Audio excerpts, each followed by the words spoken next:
here's a great warm welcome to every one of you guys. A very warm welcome to you, Mario, as our speaker and keynote presenter today, our Rotary International President nominee. So it's very exciting to have you as president in a little over a year. And we're very excited here at the Leadership Fellowship to hear some of your thoughts on leadership and on the task that is ahead of you. Maybe I will add 3 words on the Leadership Fellowship because we do have some of the past speakers here. We meet once a month and exchange on leadership topics. And preparing for that, I was saying we've already had the vice president of Rotary, we had the treasurer of Rotary. Vicky, you're here with us. Faisal has given a speech. So we meet, Annie has presented. We meet on leadership topics from experienced leaders of the family of Rotary and of the business world, of the world outside of Rotary. We have speakers who are in young positions looking or aspiring to become leaders, and seasoned leaders who have had a wonderful, great career and share their experiences. We have had this year as the Leadership Fellowship, leadership retreat in Hawaii in November. And we're also going to be at the Rotary Convention. So you can find us in the House of Friendship. We're always looking for volunteers to work on our booth and take over shifts. And we will have on the Tuesday at 12:30 a meeting where we have like a TEDx style event with interesting, great, fascinating speakers and the possibility to exchange on leadership topics. And that should be all of the advertisement block of our meeting today. The way we're going to roll today is that we're going to have the presentation by Mario, which we're very excited to have. And then we're going to do some discussions, probably not in breakout sessions, but we can have that in the room here. And it's great to see that so many people have joined. And then without further ado, I would like to hand over the microphone to our RI President nominee, Mario de Camargo. It's so wonderful to have you with us, Mario. Thank you for the invitation. I surely appreciate your being punctual. I mean, you're German. Pünktlichkeit ist sehr wichtig. We had the opportunity to work together in Rotary before. If I remember, I was a trustee liaison to the Rotary Committee, and we had a lot of good people on board, and I will certainly try to represent Rotaract as well as I can during my year as president. There is a gossip that I would like to share with you. It's still not approved, but I want to reintroduce Rotaract in the International Assembly in Orlando, Florida, in February 2025. There was an initiative by President Mark Maloney. Holger Knack did it, and the pandemic broke that tradition. It was becoming a tradition. The pandemic broke it, and I want to bring it back. I will have some fight with the budget, but I think we can work around this. My idea is to bring one Rotaractor from each of our 34 zones around the planet. And I'll put my directors in charge of that mission to pick the local Rotaractors along with the local Rotaract leadership, the RDRs and MDIOs of different regions around the planet. They will pick the 34 Rotaractors who will represent Rotaract in our most important qualification and training in Rotary, which is the International Assembly. That's where all the theme and inspiration and motivation flows down to. It's the right place. We have to show the rest of the Rotary world that we don't not only talk about youth, we don't talk about the younger people and younger generation on board, but we walk the talk. I mean, we have to show clearly on stage that Rotaract and Youth Exchange Program, where I came from, are not just, a secondary cheap labor force for Rotary. You have to be in the decision-making process, and that's where I want you to go, and that's where I'll lead you to be part of the decision-making process during my year as president. As you probably know, I am a product of the Youth Exchange Program. So I proudly represent that it's worthwhile investing in youth. It may take 50 years like it did. It took 5 decades for me to become a RI president, but I think that I'm a living proof that it's worthwhile investing in youth. And it may take a long time, but it is something that we have to put on the center stage of Rotary. I mean, we have to make up a succession plan for our institution. The current situation is not comfortable. When I say that, I talk about membership. I cannot accept the fact that we have been stagnant for 30 years at 1.2 million Rotarians around the planet. Some people will say, well, we'll have to add 162,000 Rotaractors. I said, okay, but that does not solve the problem. I mean, it's just, disguising the problem by adding some numbers, which to me are just a way of covering what is really beneath it. We have a challenge. We have a challenge to rejuvenate Rotary. We have a challenge to lower our age of Rotarians. We have a challenge to increase our membership reach. Today, we have 3 different scenarios in terms of membership around the planet. One, the declining membership, which is basically the United States, Canada, Great Britain and Ireland, Australia. Those are the leading countries in terms of falling membership, unfortunately. I did a little research. Actually, Brian King, who is the director of staff in terms of membership, he did a research for me and showed me some appalling numbers. The US and Canada alone have lost 130,000 Rotarians over the last 20 years.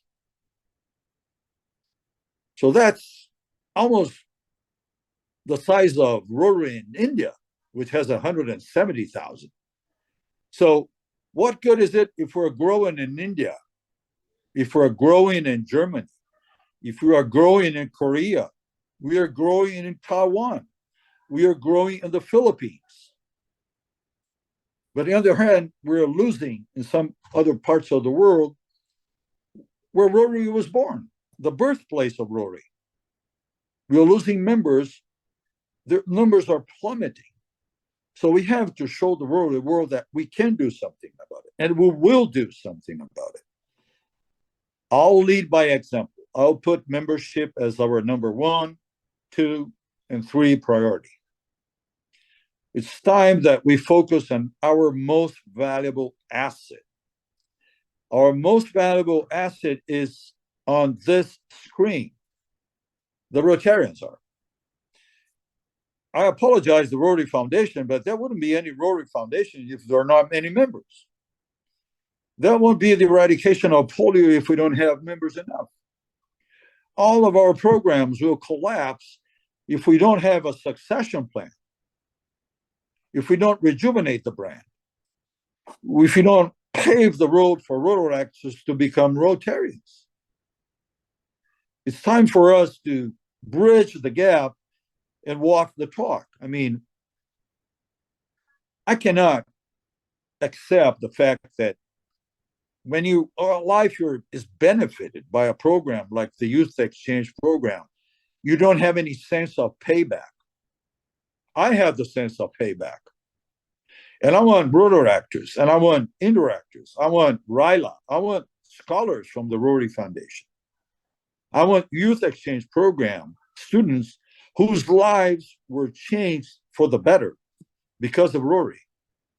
I want to instill in their minds and hearts the sense of giving back, because that's the idea of serve above self, is the idea to give back. I'm not inventing the wheel. Service above self has been on our radar for decades now.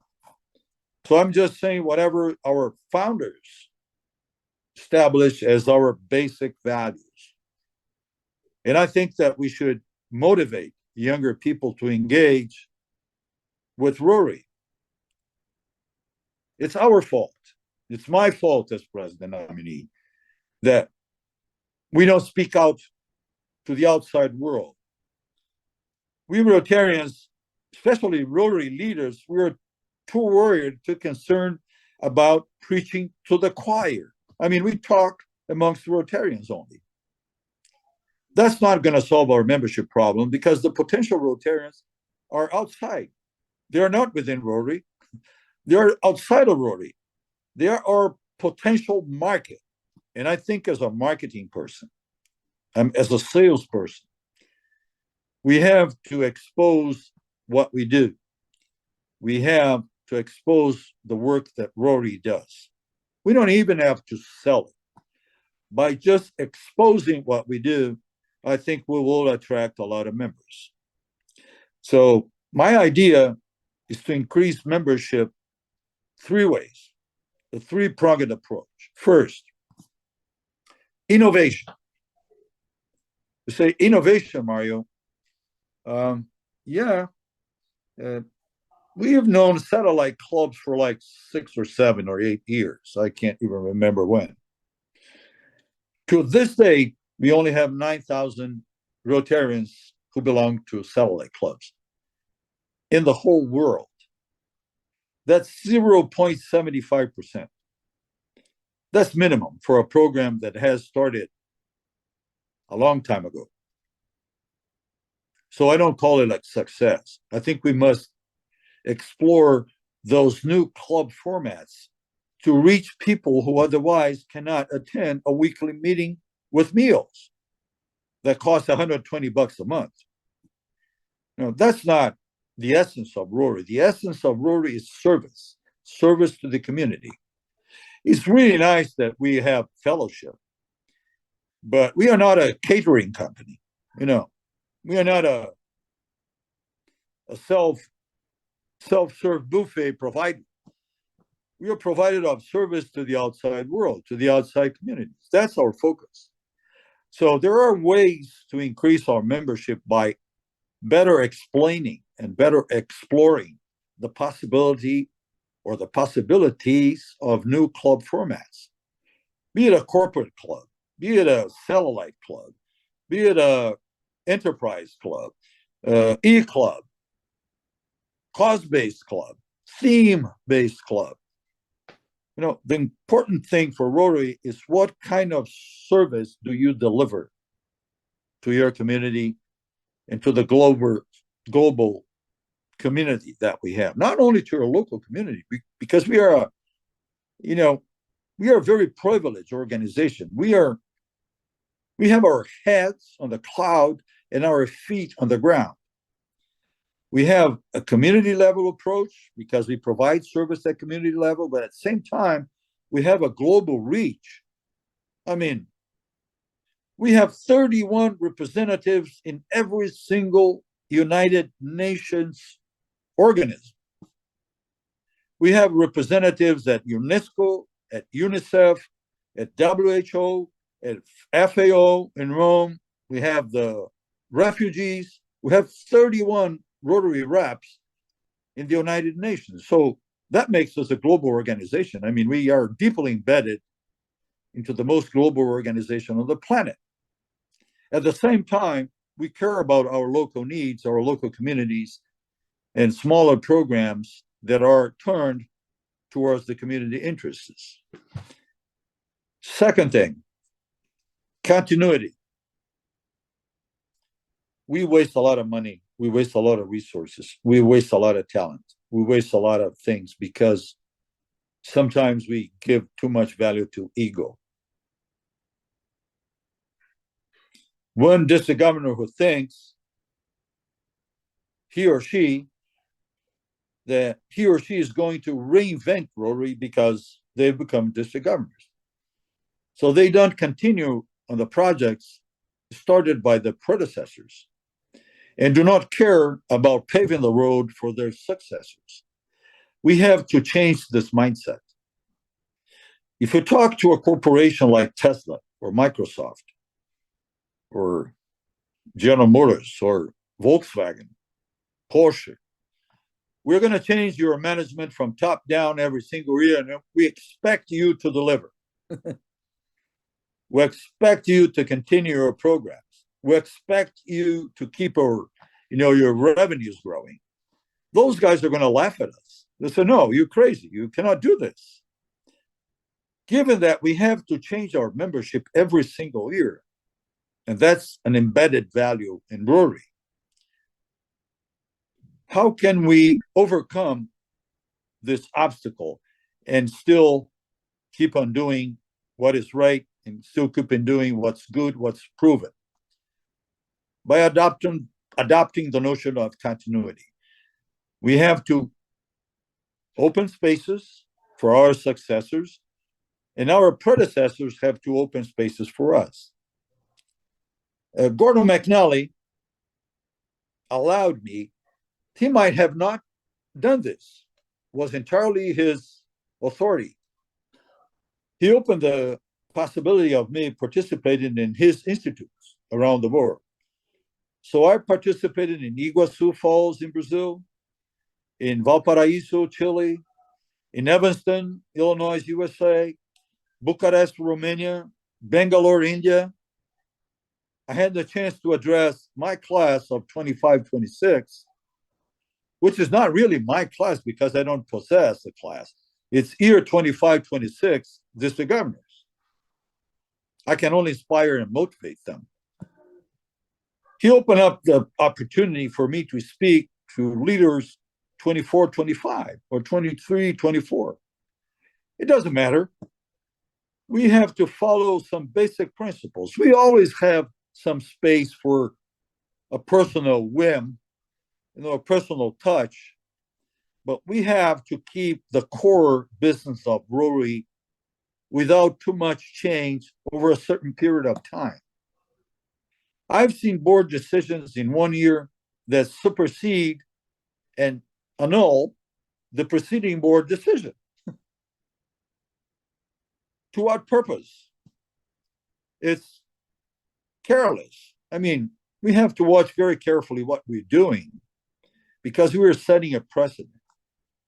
And we have to show from the president down to the directors, to the governors, that continuity is a key value. So innovation, continuity. The third is partnerships. Rotary depends on partnerships for our future. Depends on partnerships with younger people. Depends on partnerships with associations of business professionals, of professionals like doctors, like lawyers, like dentists, like nurses, like salespeople, like marketing people. Those guys are always united in a conclave, in a certain collective mind, in organizations, associations of business and professional interests. Why don't we show them? Because those people already have a collective mind. So they think above themselves, beyond themselves. They think of the collective good, if only for their professions, but they have a collective mind. So it's easier for them to understand that we Rotarians have a collective mind towards problems that are outside of our small interests, of our own interests. So we have to show them what Rotary does. That's a lesson learned from polio. I'm not reinventing the wheel. I'm just learning from the lesson of polio. Polio taught us that if we want to do something, Rotary can do something by itself.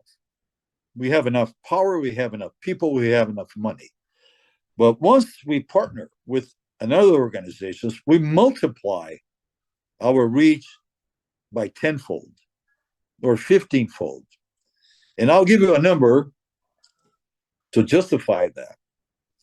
For polio, we have raised 2.5 billion US dollars, 2.6 now, billion dollars in funds for the polio eradication efforts.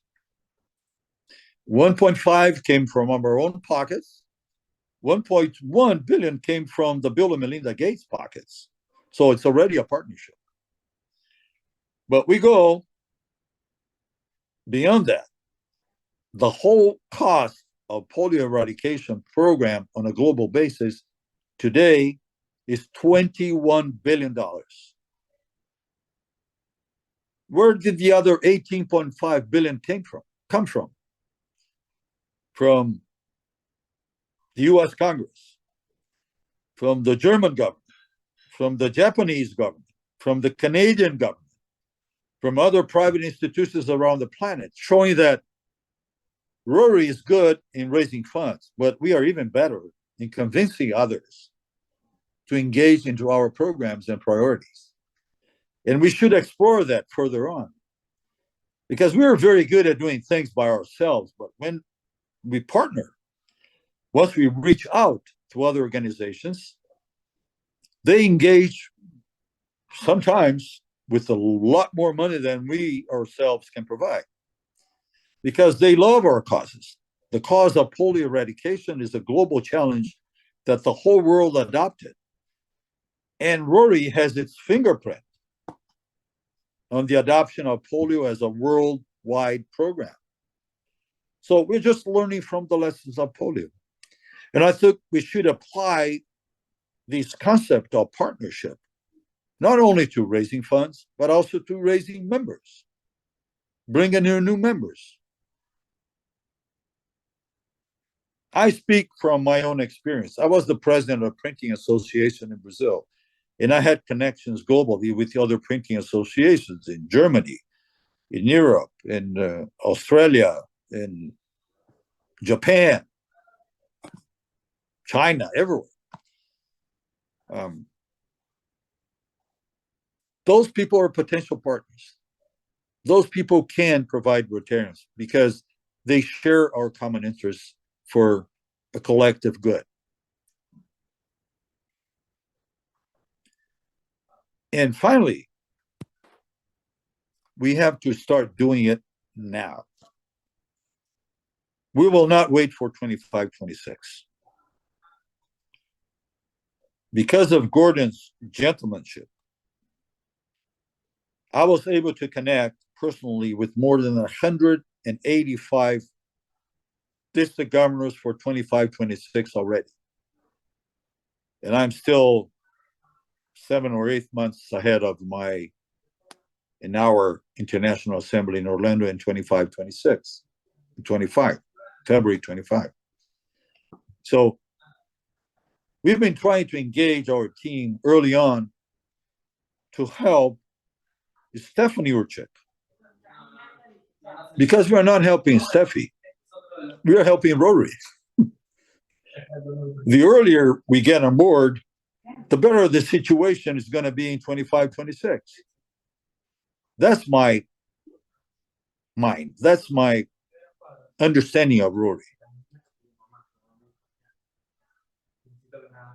Membership, membership, and membership. It's our biggest asset, our biggest priority, and at the same time, our biggest challenge. And I count on everybody's help to bridge that age gap that is killing some Rotary Cubs around the planet. We cannot allow the age gap to widen. You cannot engage a person, a professional, a young businessman, a young businesswoman of 35, 37, 42 years of age into a club that is 7 members strong, whose average age is 75. It doesn't work that way. We have to reduce the gap of age in our Rotary clubs to make that work. My club is a good example. We have 80 years old, 70, 60, 50, 40, and 30-year-olds in the same club. We are 153 members strong.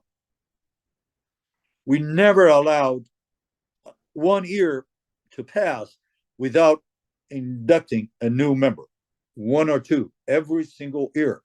It's a discipline, it's a practice. It's embedded in the values of our club to renew, because we know sooner or later, Paul Harris will invite us to be at his next meeting in the Rotary Club of Paradise. So this is inevitable. Someday in the future, we're going to be there. So we better prepare a succession plan for our clubs. That's the only way to survive and thrive. Thank you, Flo. I think I spoke too much, but shoot the questions now.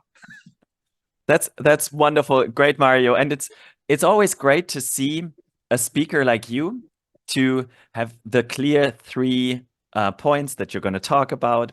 And yeah, the spirit and the engagement that you put in is just great. So thank you so much for that. I will share here in the chat as well the link, because we do have the first questions already coming in. If you haven't been on the site yet, I will also share that screen again so we can see the pictures. And we already have people voting on the questions. So that's exactly the idea, that even if you don't ask a question yourself, which is totally fine, you can vote up and down the questions that you would like to ask. So yeah, that's the way we would like to do it today. I see, Dr. Daffer, you raised your hand. The idea is that we will ask the questions through this tool on Slido, and work like this. Also had to have the most relevant questions that are most interesting to all of us. So please feel free to add your questions and to vote on the questions that others have put in. So the first question on here is, how will you measure success in your Rotary year? If I had one number in mind, that would be a dream, would be to raise membership, to stop the decline in areas where Rotary is declining, to buck the trend, to reverse the curve of falling membership, and to keep the increasing membership lines of regions of the world where Rotary is growing. This is how I would measure success. If we go above the 1.2 million, and that's an easy number to measure. It is publicized every single time, every single month, every single time we publish the numbers of Rotarians around the planet. So we can measure and follow the progress or the lack of progress. So it's a very daring challenge. Alone, I cannot do this by myself. I'm throwing this challenge out to the Rotary world. I cannot induct 50 members at once. But, you know, if every single Rotarian is cognizant of his or her duty to increase membership and to leave a legacy, because after all, when we bring in a new member, we are leaving a legacy to Rotary that's permanent. You know, it's not hard to donate $10,000 and become an arch club. In some parts of the world, that's pretty easy. But it's very hard to bring a new member that's going to be in Rotary for 20, 30, 40 years.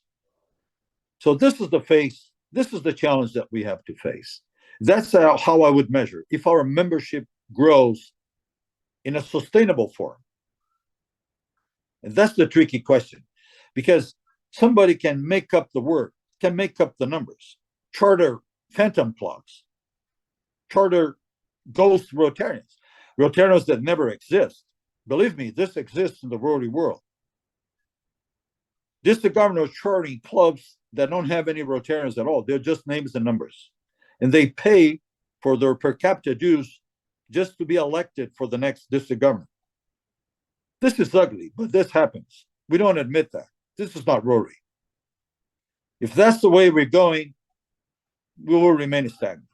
We have to increase in a healthy, sustainable, long-term way. That's the way I'm going to measure success.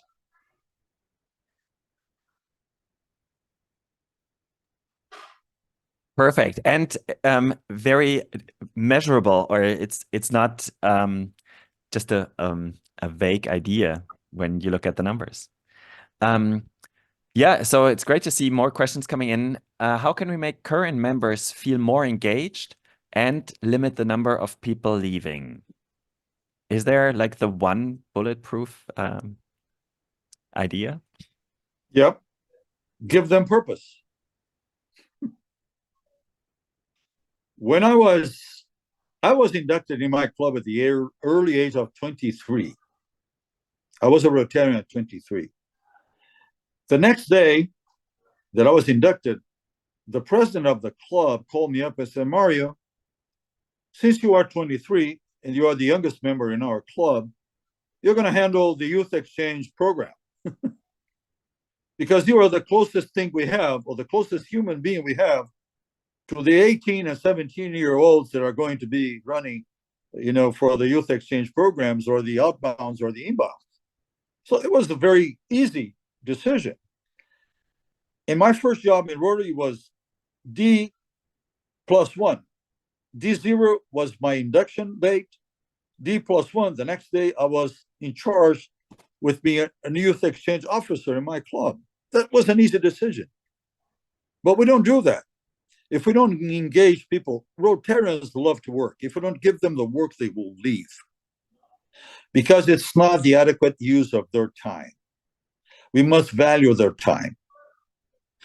If we don't engage them in real challenges, they want missions, they want tasks, they want to feel important. If we don't engage them and give them purpose from very early on, we're going to lose them. Another example, I have a fellow in my club. It's called Luis Borsari. I give all the numbers because I'm talking about reality, what really happens. I don't invent things. Luis Borsari had a phenomenal career at a small company that you all know called Ford Motor Company. A little tiny company, no tradition in making cars. He was just the CFO of Ford Motor Company, Chief Financial Officer. So he had all the bank connections, all the strategic approach, everything that Ford provided him during his 42 years working for Ford. He joined, after we retired, he joined a Rotary Club in my town that had 12 people. After 2.5 years, he said, I'm going to leave Rotary because I don't have anything to do but to cook bratwurst during Oktoberfest. And I can do a lot more than that. So our club has a program, a permanent program, almost a hospital called Casa de Esperanza, House of Hope, that started 70 years ago with, guess what? Polio victims. And I'm talking about 1953, before polio even got into the radar of Rotary top leadership. Our club already adopted polio as a program. Today, it's almost a hospital. It's a $12 million budget yearly program that we run. It has 270 employees. And guess what we needed? We needed some CFO and some strategic planner to do our 5-year plan. So once he learned that, Luis Borsari, he said, wow, that justifies my presence in Rotary. He's not leaving Rotary. He changed from a club that did not have any attractions, any forms of engagement, to a club that is sustainable, that has a program that got the best of him. And he's working full-time, no payment. He's structuring the institution in a modern way because he learned it all during his 4 decades of working in the financial business. This is the way we engage Rotarians. We give them work. And by working together, we form strong connections. We form lasting friendships. We form global ties. I'm Argentina today. Next weekend, I'll be in Lisbon. Guess what do I owe that to? To Rotary. Otherwise, I wouldn't be here. I wouldn't be in Portugal. And I have friends literally all around the world because I was engaged very early on with a purpose in Rotary. I never lost my purpose. Otherwise, we're going to lose everybody. We are not a social club only. We are also a social club, but we are not a social club only. Rotarians dedicate a part of their busy schedules to get something done. And we have to give them something to do. That's it. I love that. And while you were giving the answer, I was thinking, oh yeah, actually the ones we know or I was thinking of some people in my club who are not coming as often. I think we have some sound issue. Do you guys have that too? Okay, maybe. Members who don't come that often, to ask them again what brought them into Rotary. So to ask not that much why aren't they coming, but what is the thing that they are inspired by, and maybe find activities for them in that idea. The questions keep coming, so that's great. Which leadership challenge do you feel may be toughest in your presidency? Changing the mindset of some global and zone and district leaders. And that's my job. I mean, I'll have to start changing the mindset from being a my ear, my district, my club, into our Rotary, our program, our project. That's the toughest challenge I will face because it's a change of mindset. The worst clubs that I have ever known are the ones who sat back, relaxed, gradually diminishing their membership from 100 to 80 to 50 to 20 to 12, and then they die. Who is responsible for that? The club leadership. There's not much Rotary can do about this. I, as a president, cannot influence Vicky's club or Flo's club or my club to change. I can inspire and motivate them to change. I cannot force them to change because we're all volunteers. And that's the tricky part of Rotary. I cannot fire any non-performing director. Sometimes I wish I could, but I cannot. It's just a given. I have to work with whatever the zone leadership's elected as their leaders. So, but I can help them change the mindset. And I think that's the biggest challenge. Coming from the youth ranks of Rotary, and I think there can be a connection between the old folks and the new folks. At the same time, I'm young enough to be Rotary president, and I'm old enough to be Rotary president because I've been in this institution for 44 years now. I'm 67. So I'm an old guy. I recognize that. I'm not young. So I see the urgency in promoting the rejuvenation of Rotary to appeal to younger people. Maybe our Rotary is not what they want. They want a new Rotary. And if we want to endure, if we want to be permanent, if we want to cross the generation gap, we'll have to adapt. We'll have to be flexible. We'll have to change our mindset, starting from the top down. And that's my biggest challenge. That's great to hear. And I was always surprised when we were on the committee together. There were some people who would always talk about their own club or their own district. And then there were some who were talking about their continent. And that was very present to me, that we are in this organization all together. And yeah, so I like that. And when you were talking now about your career in Rotary, it fits perfectly to the next question that we have here from Annie. So one of the few ones who put in the question in a non-anonymous way. That's great. And I know, and Annie is, I would say, with Jessica's baby, who we saw sometimes in the camera, probably the youngest member that we have on here with us. So we're trying also to span the generations. And she has also been a Rotary Youth Exchange student. So her question is, how was your journey from Rotary Youth Exchange to the summit and to Rotary leadership? Very simple. I never asked for any job, and I never refused any job. Why? Because some people run for office in Rotary thinking of it's an ego trip. I always kept my mind focused on results, on merit, and delivery. I was never disillusioned by this ego thing. Not even today as president nominee. I do not embark into this ego delusional trip that I'm superior to anybody. I'm not.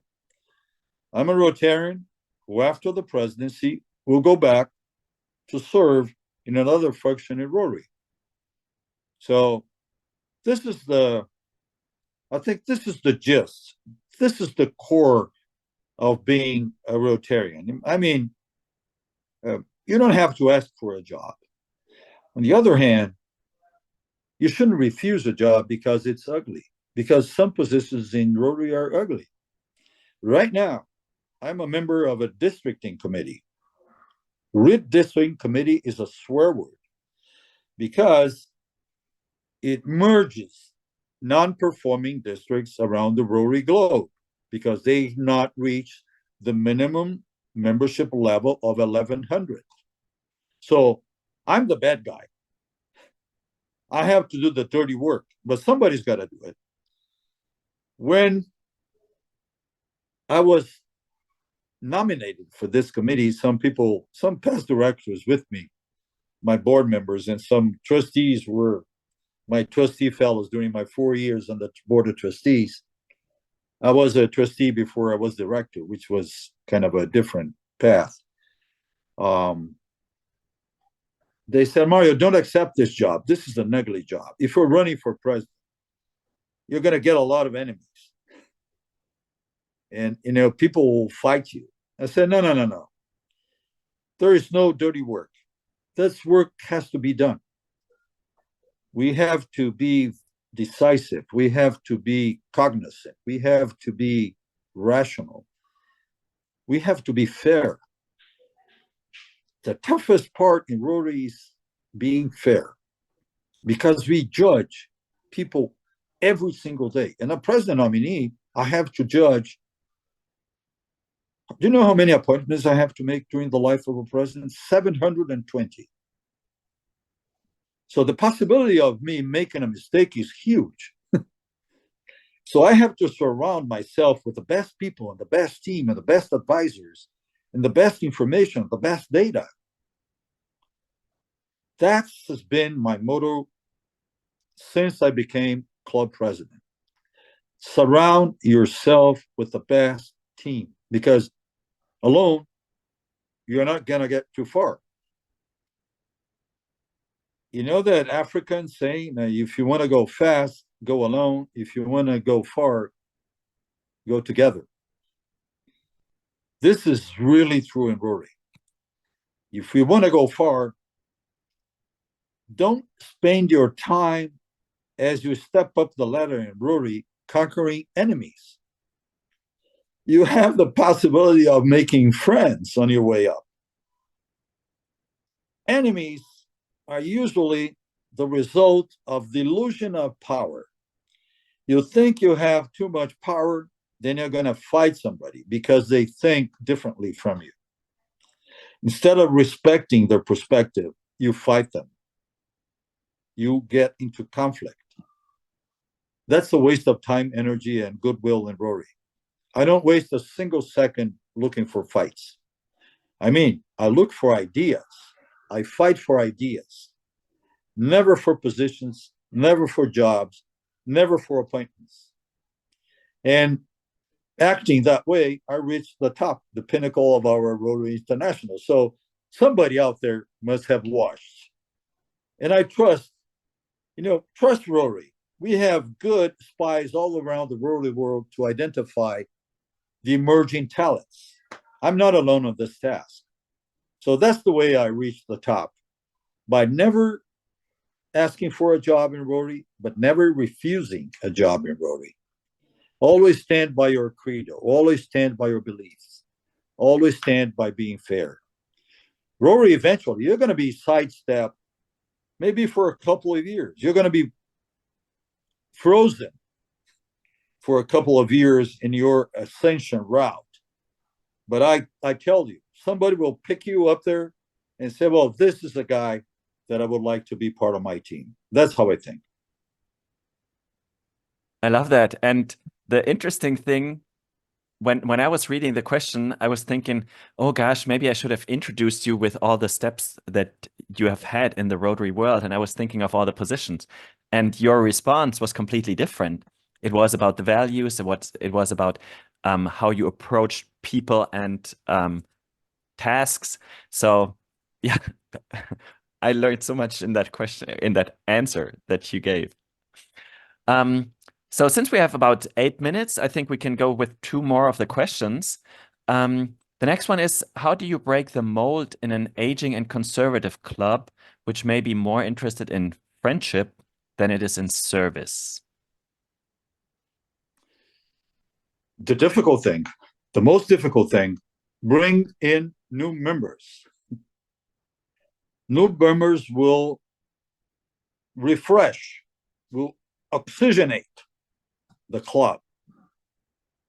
I've seen dying clubs that were transformed by one single person, one single president. So you have to dare, you have to be bold, you have to bring in fresh ideas, new members, because the aging and conservative club, let alone their destiny, is to die, is to go to the grave, to go to the cemetery. And they eventually don't care about the club dying with them. It's selfish, but it's true.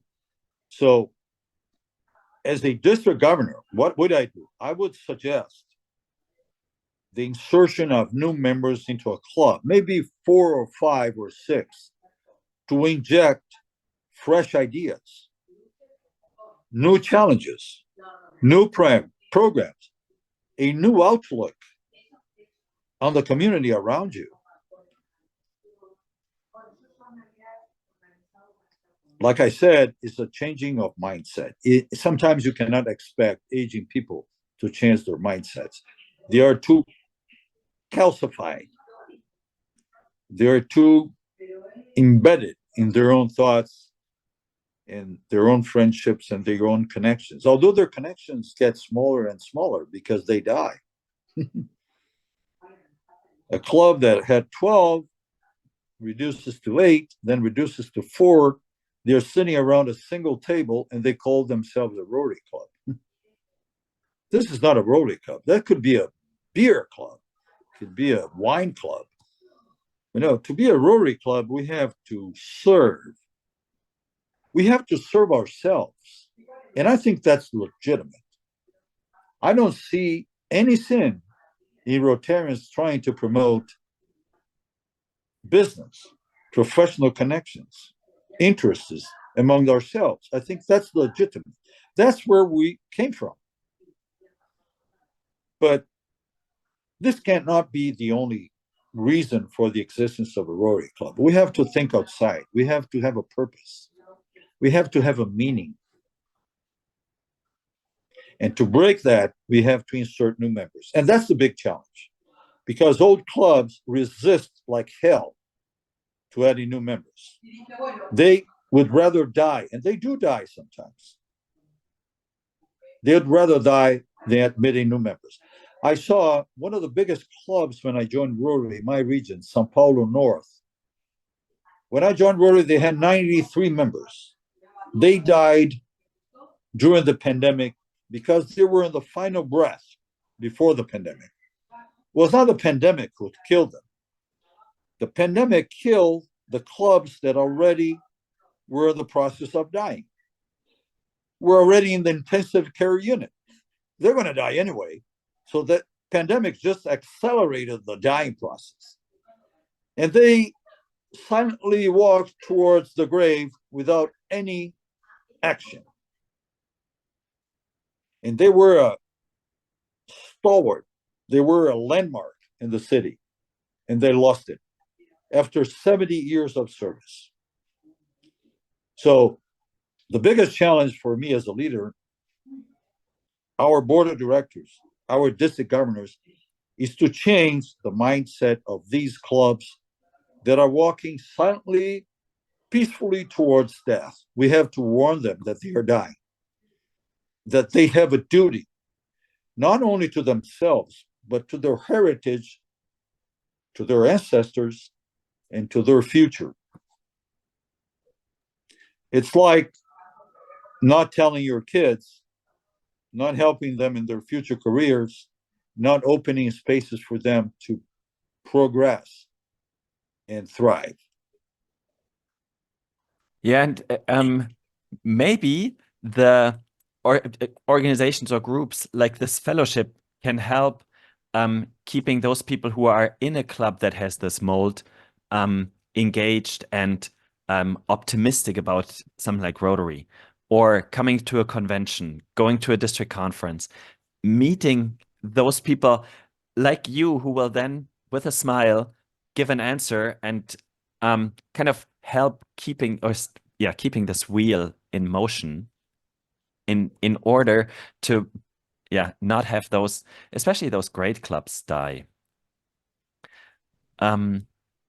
That's great. I said we would have two more questions. We are almost at the end of the time. If it's, I know that you will have to go to the lunch with the district governors, right, Mario? Yeah, I'll have to be there in 3 minutes. Right. So we'll stop with the questions there. Thank you so much to everyone who put in the questions.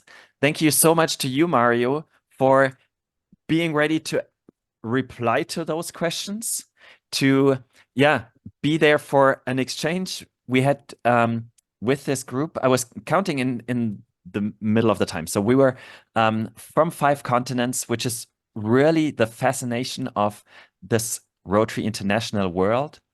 I feel that you have touched on 2 things. Number one, your thoughts for your year, but as I understood, in this continuity sense, for the next years in leadership in Rotary. And you've responded and replied to some of the leadership questions that people in this fellowship are interested in. And so that's wonderful. Thank you so much for taking the time. Thank you so much for joining us. And a big thank you to every one of you guys who took the time out of your Saturdays to come join us. And we're excited to see you in 1 month once again for our General Assembly. And the election details will be sent out soon. So this weekend. And I'm excited to see many of you guys in Singapore next month in person again. We're going to probably meet there as well, Mario. Vicky, we're going to see you probably there. Patrick, many of the people on here. So a great big thank you and a wonderful weekend to all of you guys. Thank you very much, guys.